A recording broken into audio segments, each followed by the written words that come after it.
کی تمیز ہے، ان کے اندر انسانیت ختم ہو چکی ہے، اللہ اور اس کے رسول کی قانون کی کوئی پاسداری ان کے اندر نہیں ہے۔ اور یاد رکھیں یہ قوانین ایسے قوانین ہیں صرف مسلمانوں کے لیے نہیں بلکہ یہودیوں کے لیے بھی ایسے، عیسائیوں کے لیے بھی ایسے، ان کی شریعت میں بھی جو ہے ایسے ہی۔ ماں اور بیٹی کا اور بہن کا جو فرق تھا، جو تمیز تھی، پہلی شریعتوں کے اندر بھی تھا، پہلی جو ہے شریعتوں کے اندر بھی جو ہے پہلے نبیوں کے اوپر نازل ہونے والی جو کتابیں ان کے اندر بھی جو نہیں ایسے۔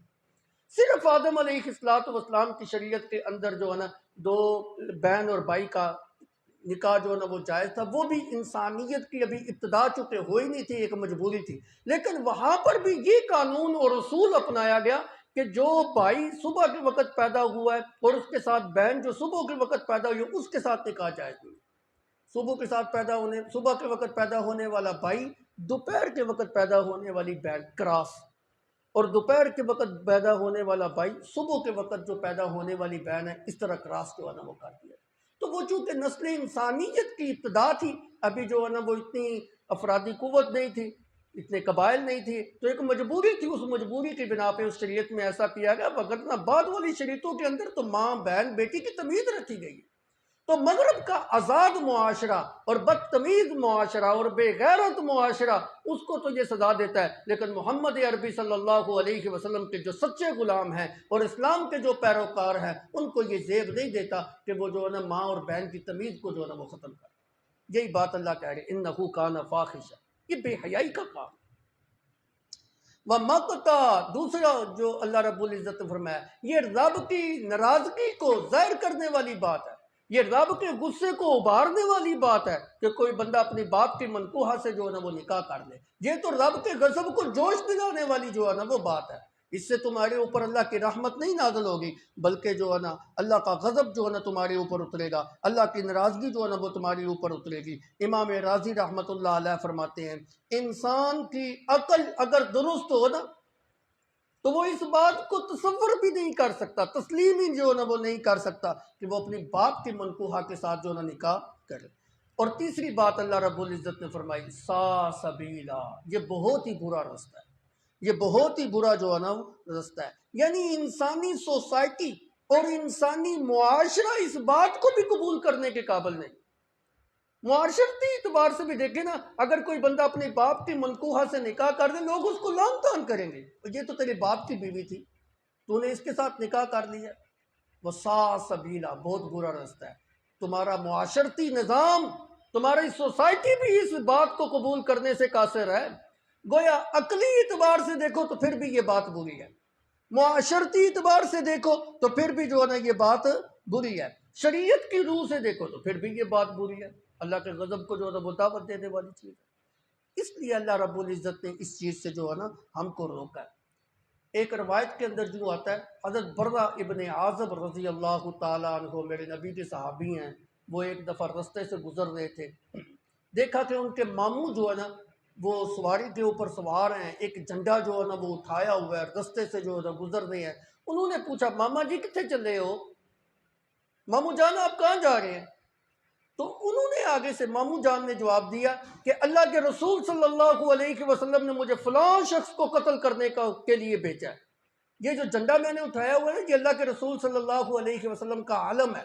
آپ صلی اللہ علیہ وسلم جس وقت لشکر کو بھیجا کرتے تھے یا کسی بندے کو بھیجا کرتے کوئی نشانی جو ہے نا وہ دے دیا کرتے تھے، یہ محمد عربی صلی اللہ علیہ وسلم نے مجھے بطور نشانی کے علم جو ہے نا وہ دیا ہے، تو یہ ان کی نشانی ہے، اور میں فلاں بندے کو قتل کرنے کے لیے جا رہا ہوں، اس کے سر کو جو ہے نا لے کے آنے لگا ہوں۔ کیوں بھائی اس نے کیا کیا ہے؟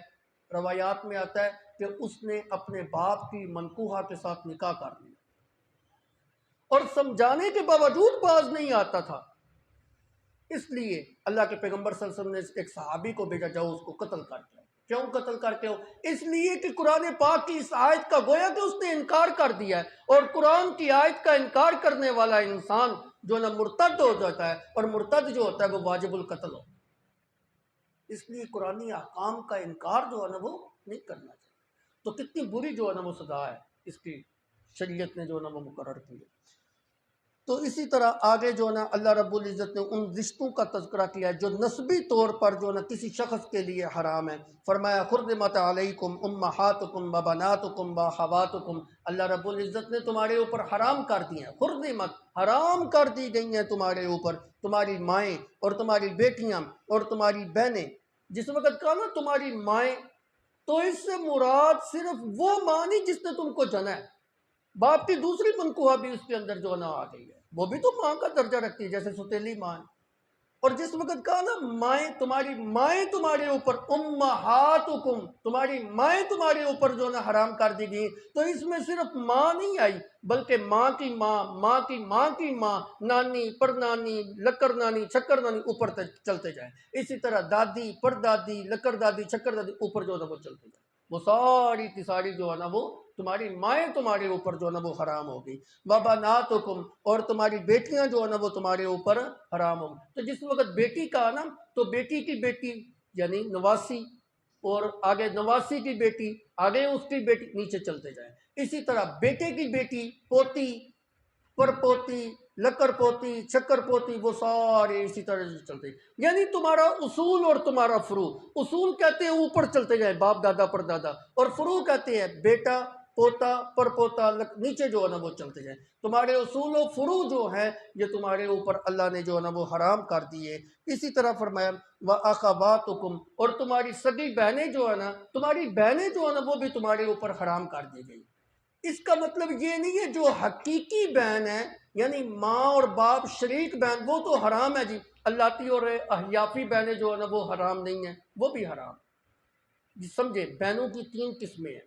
ایک بہن وہ ہوتی ہے جو ہماری حقیقی بہن ہے، جو میرا باپ، جو میری ماں، وہی میری بہن کا ماں اور باپ ہے، یہ میری حقیقی بہن ہے. ایک ہے میری اخیافی بہن.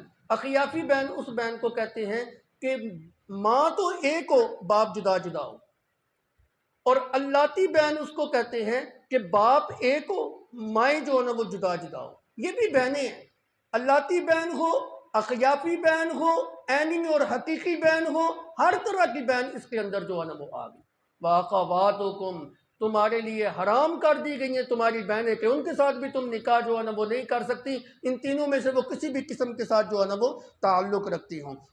وَأَمَّاتُكُمْ وَخَالَاتُكُمْ، اور تمہاری پھپھیاں اور تمہاری خالائیں، یہ بھی تمہارے اوپر جو ہے نا وہ حرام کر دی گئی ہیں. پھر ان کی بھی 3 قسمیں ہیں جی.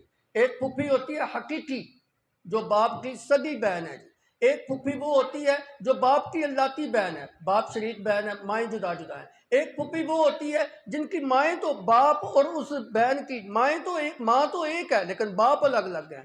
تو یہ اللاتی ہوں، اخیافی ہوں، عینی یا حقیقی ہوں، یہ ساری جو ہے نا پھپھیاں اور ساری خالائیں جو ہے نا اسی طرح تمہارے لیے نکاح کرنا ان سے اللہ نے حرام کر دیا. وَبَنَاتُ الْأَخِ وَبَنَاتُ الْأُخْتِ، اور بھائی کی بیٹیاں اور بہن کی بیٹیاں یعنی بانجیاں اور بتیجیاں، یہ بھی جو ہے نا تینوں قسمیں، ہاں وہ حقیقی ہو، ہاں وہ اللاتی ہو، ہاں وہ اخیافی ہو، یہ تینوں جو ہے نا وہ حرام کر دی گئی. اب یہ نسبی رشتے تھے.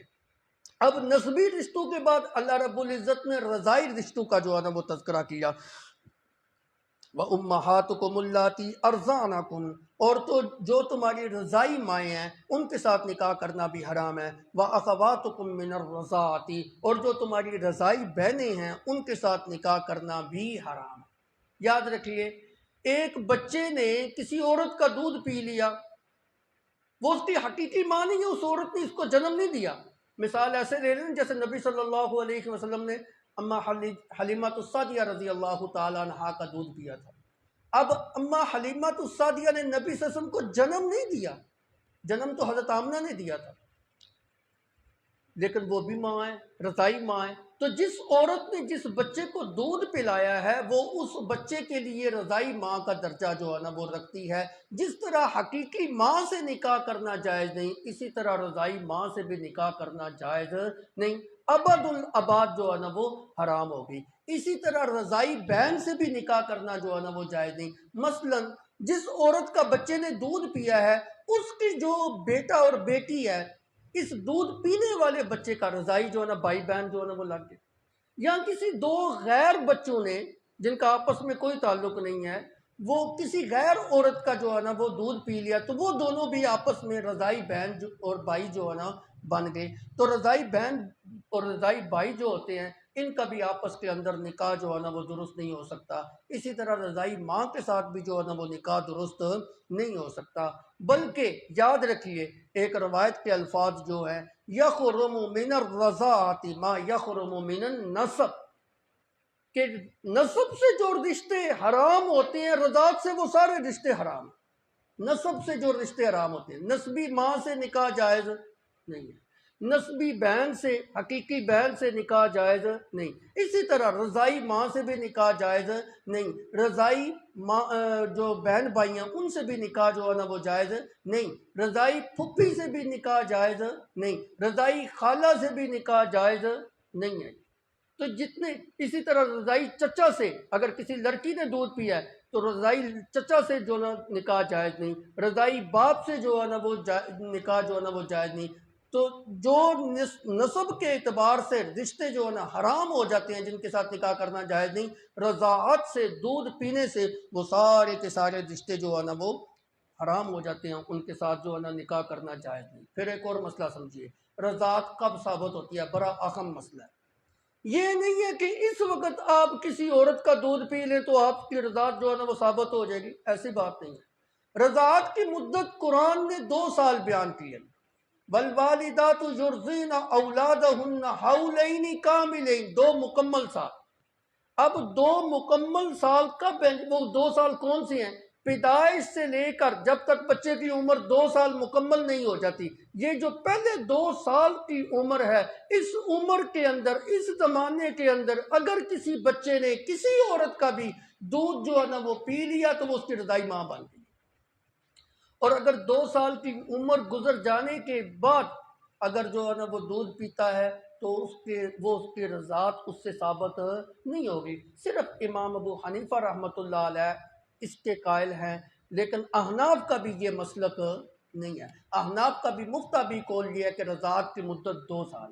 اس سے ایک اور مسئلہ بھی ثابت ہو گیا، وہ یہ کہ ہم صرف امام ابو حنیفہ کی تقلید نہیں کرتے، فقہ حنفی یہ نہیں، یہ تو ہمارے اوپر الزام لگایا جاتا ہے نا، یہ حنفی جو ہے نا صرف آنکھیں بند کر کے امام ابو حنیفہ کے پیچھے چلتے ہیں۔ نہ جی نہ، ہم امام ابو حنیفہ کی تقلید نہیں کرتے، شخص واحد کی ہم جو ہے نا تقلید جو ہے نا وہ نہیں کرتے، بلکہ فقہ حنفی جو ہے ایک علماء کی جماعت تھی، ایک پوری 40 رکنی جماعت جو تھی، اس کے اندر کسی مسئلے کو جو ہے نا وہ رکھا جاتا تھا اور اس مسئلے کے اوپر کئی دن تک جو ہے نا بحث مباحثہ ہوتا تھا، پھر دلائل جو ہے نا وہ دیے جاتے تھے، پھر دلائل کی روشنی میں دیکھا جاتا تھا کہ کس کی دلیل جو ہے نا وہ قوی ہے جی، پھر اس کے اوپر جو ہے نا فتویٰ جو ہے نا صادر کیا جاتا تھا۔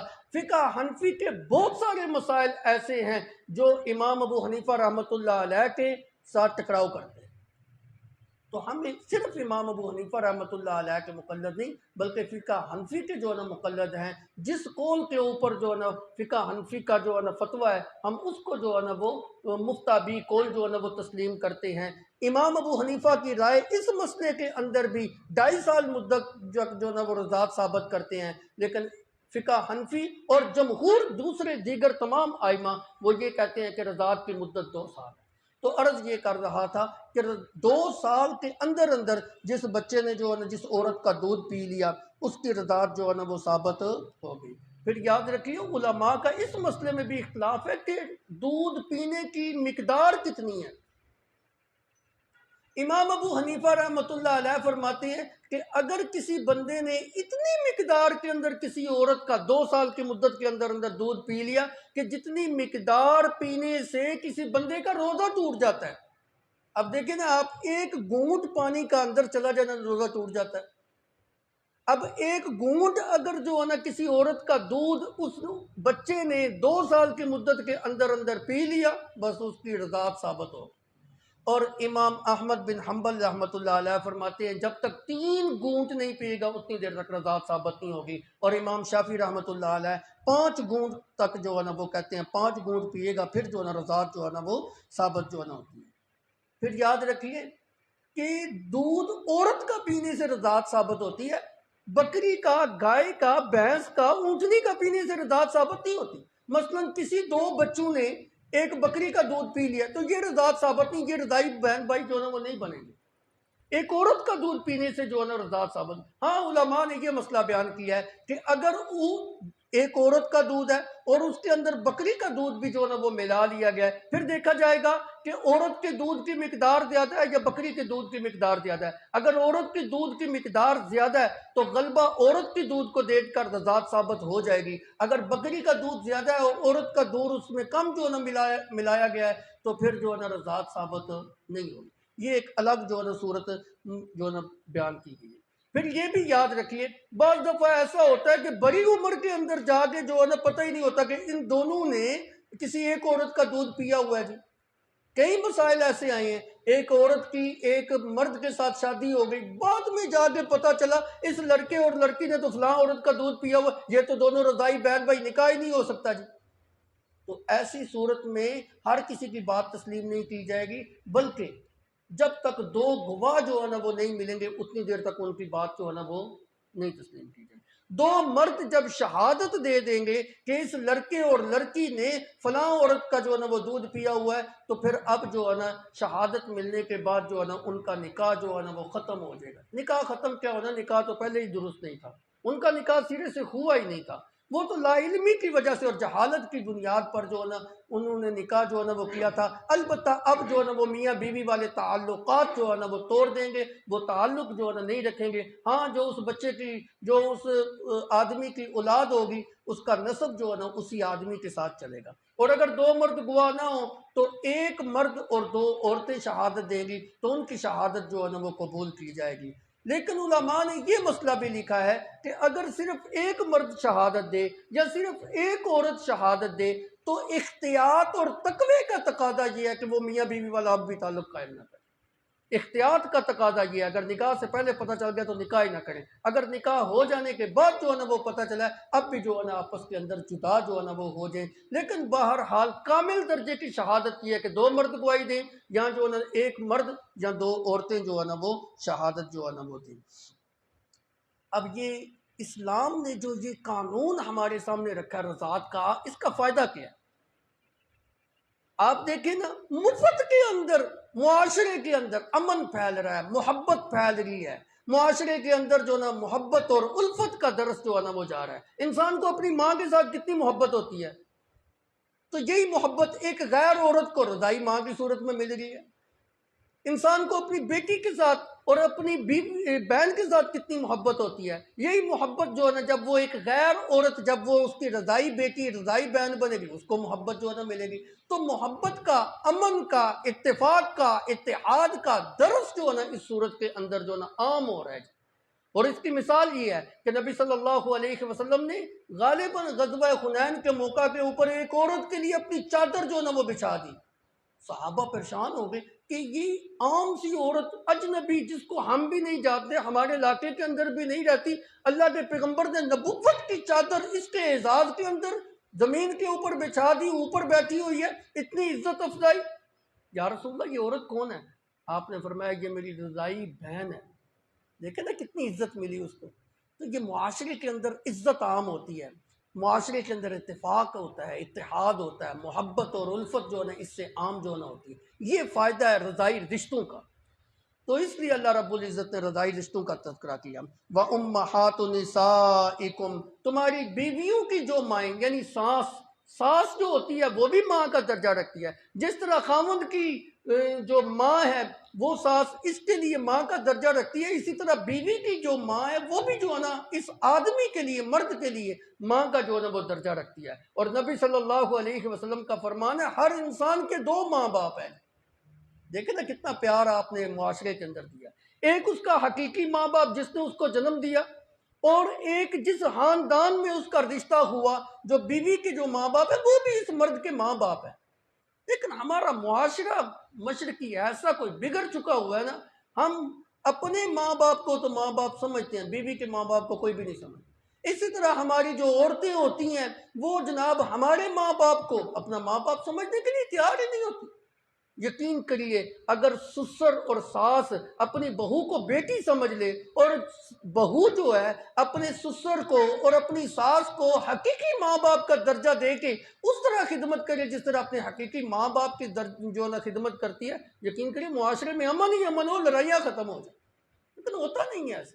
پتہ نہیں کیا ہمارے معاشرے کے اندر ایسا بگاڑ آ چکا ہے، ایسا فساد آ چکا ہے کہ ہم جو ہے نا دوسرے کے ماں باپ کو ماں باپ سمجھنے کے لیے تیار ہی نہیں. قرآن نے کیسا اصول بیان کیا، وَأُمَّهَاتُ نِسَائِكُمْ، تمہاری ماؤں کی جو تمہاری بیویوں کی جو مائیں ہیں وہ بھی تمہارے لیے ماں کا درجہ رکھتی ہیں، ان کے ساتھ بھی نکاح کرنا تمہارے لیے جو ہے نا جائز نہیں ہے. اور صرف بیوی کی ماں نہیں، بیوی کی دادی، پردادی اور بیوی کی نانی اور پردنانی یہ بھی تمہارے لیے ماؤں کا درجہ جو ہے نا رکھتی ہے. ان تمام کے ساتھ نکاح کرنا جو ہے نا وہ جائز نہیں. وَرَبَائِبُكُمُ اللَّاتِي فِي خُجُورِكُم مِّن نِّسَائِكُمُ اللَّاتِي دَخَلْتُم بِهِنَّ. ربائبہ اس عورت کو کہتے ہیں جو اس مرد کی حقیقی جو ہے نا وہ بیٹی تو نہ ہو، لیکن اس کی بیوی کی کسی اور مرد سے جو ہے نا وہ بیٹی ہو، لیکن وہ اس مرد نے اس بیوی کو طلاق دے دی ہو اور اس عورت نے اب اس مرد کے ساتھ نکاح کر دیا ہو اور ساتھ اپنی بیٹی بھی اس کے گھر کے اندر جو ہے نا وہ لے آئی ہو، اور اب یہ آدمی جو ہے نا اس کو اپنی بیٹی بنا کے فی خجورکم اپنے حجرے کے اندر رکھے، فی خجورکم اپنی پرورش کے اندر جو نہ رکھے، اس کی تعلیم و تربیت اپنی بیٹیوں کی طرح کرے، اور اس کے ساتھ بھی نکاح کرنا اس آدمی کے لیے جائز نہیں کہ وہ اس کی بیٹی ہے. لیکن کس وقت اس جگہ پہ قرآن نے ایک شرط لگائی ہے. وہ شرط کیا لگائی ہے؟ اللَّاتِي دَخَلْتُم بِهِنَّ، جب تم نے اس کی ماں کے ساتھ دخول کر لیا، جمع کر لیا. اگر جمع کر لیا تو اس کی وہ بیٹی جو دوسرے خاوند میں سے تھی اب وہ تمہاری بیٹی بن گئی ہے، تمہاری پرورش میں آ گئی، اس کے ساتھ جو نا نکاح کرنا ہمیشہ کے لیے تمہارے لیے جائز نہیں. فَإِن لَّمْ تَكُونُوا دَخَلْتُم بِهِنَّ فَلَا جُنَاحَ عَلَيْكُمْ، اگر تم نے اپنی اس عورت کے ساتھ، بیوی کے ساتھ جمع نہیں کیا اور جمع سے پہلے اس عورت کو تم نے طلاق دے دیا، تو یہ جو اس کی بیٹی تھی جو تمہاری پرورش میں آئی تھی، اس کے ساتھ نکاح کرنے میں تمہیں کوئی گناہ کی بات نہیں، کوئی حرج کی بات نہیں. وَحَلَائِلُ أَبْنَائِكُمُ الَّذِينَ مِنْ أَصْلَابِكُمْ، اور جو تمہارے صلبی بیٹی ہیں ان کی بیویاں، ان کے ساتھ بھی نکاح کرنا، یعنی بہو، ان کے ساتھ بھی نکاح کرنا تمہارے لیے جو نا ہمیشہ کے لیے حرام ہے. حلائل، حلیلہ کی جمع ہے.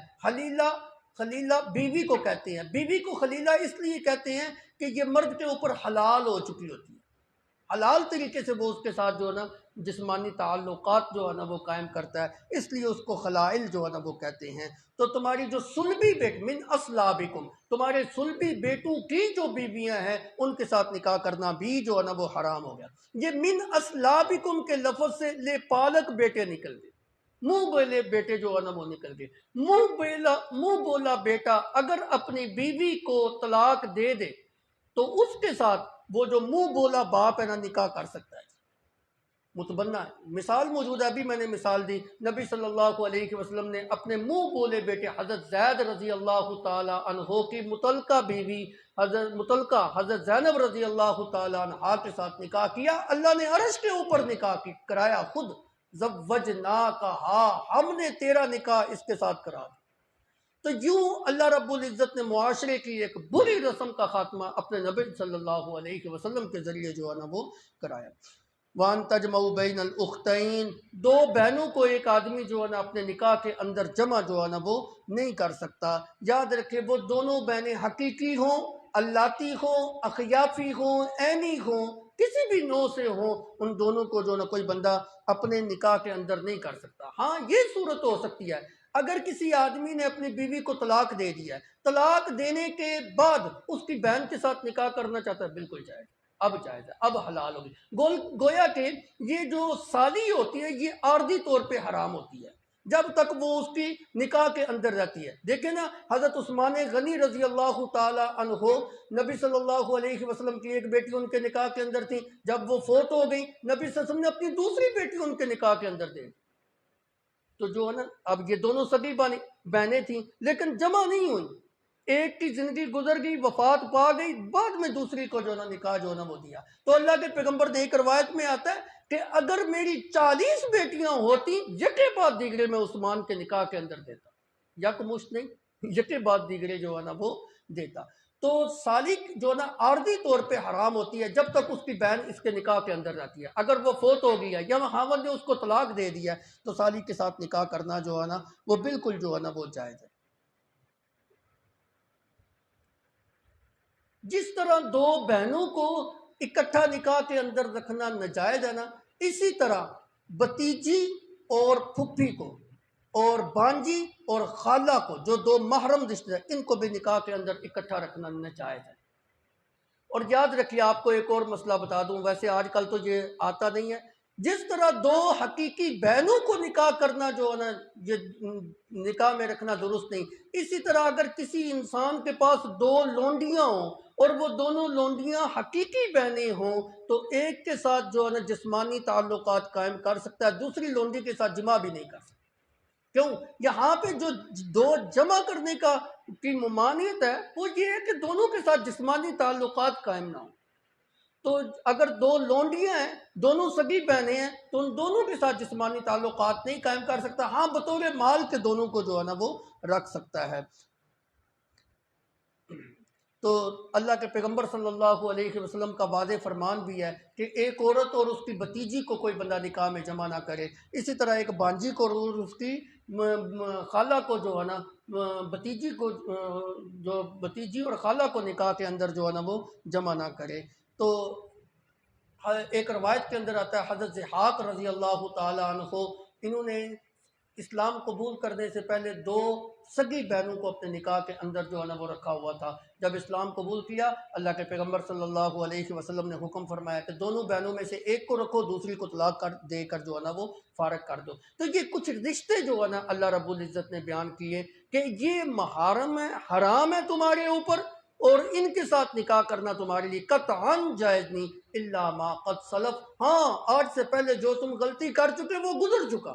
انہو کان غفور الرحیمہ، اس کی جو نا اللہ رب العزت معافی تم کو دے دے گا، لیکن آئندہ یہ غلطی نہیں ہونی چاہیے. آگے ہیں الفاظ والمحصنات من النساء، 5ویں پارے کی ابتدا ہے، یہ بھی اسی کے ساتھ متعلق ہے. وہ عورتیں جو کسی کے نکاح کے اندر ہیں وہ بھی اس کے ساتھ نکاح کرنا بھی جائز نہیں. کوئی عورت کسی کی بیوی ہے تو جتنی دیر تک وہ اس کی بیوی ہے اتنی دیر تک وہ کسی دوسرے کے ساتھ نکاح نہیں کر سکتا. ہاں، اس سے فارغ ہو گیا ہے تو پھر جو ہے نا وہ نکاح کرنا جو ہے نا وہ جائز ہے. چونکہ یہ والمحصنات من النساء کا تعلق انہی احکام کے ساتھ تھا، اس لیے میں نے ادھر جو ہے نا وہ ذکر کر دیا. انشاءاللہ آئندہ درس کے اندر اس کی پوری تفصیل آگے والے آیت کی آئے گی. اللہ عمل کی توفیق عطا فرمائے. ربنا آتنا